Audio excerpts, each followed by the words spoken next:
naye nga tetunagenda mu Tabamiruka mu Delegates Conference egenda okubeerawo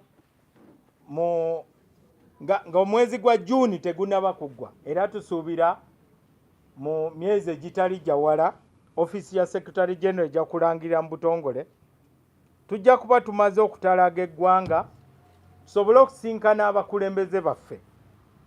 Abantu bateekwa okumanya bino.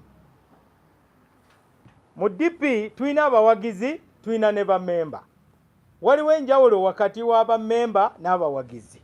Tuli ku mulimo gw'okuwandiisa bammemba, tubeere ne register. Atalina linnya lye mu register ya DP tetumubala nga mmemba. Omwezi guno ngenda kutandika okutalaaga eggwanga lyonna okukola ebintu bisatu: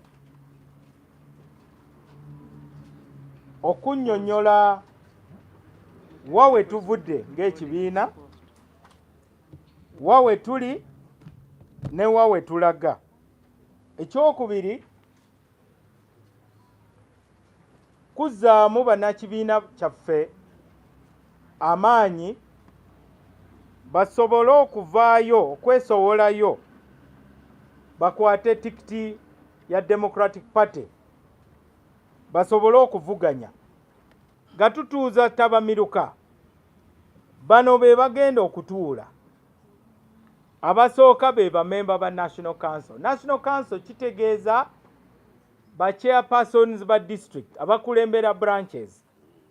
Ogateko parliamentary group, teeka parliament yesobola okulikyusa. Bwe tunaaba tufunye instructions eziva ewa president timutunuulire amateeka ago mugakyuse, naffe tujja muwa ebirowoozo byaffe. Naye mu kulaba kwange president abadde ataddeko galubindi z'aba victims, kubanga mu Uganda ogenda n'oloopa ku poliisi oba tonatuukaka, ne gwe waloopye yatuuse ddekka amaze n'okulya.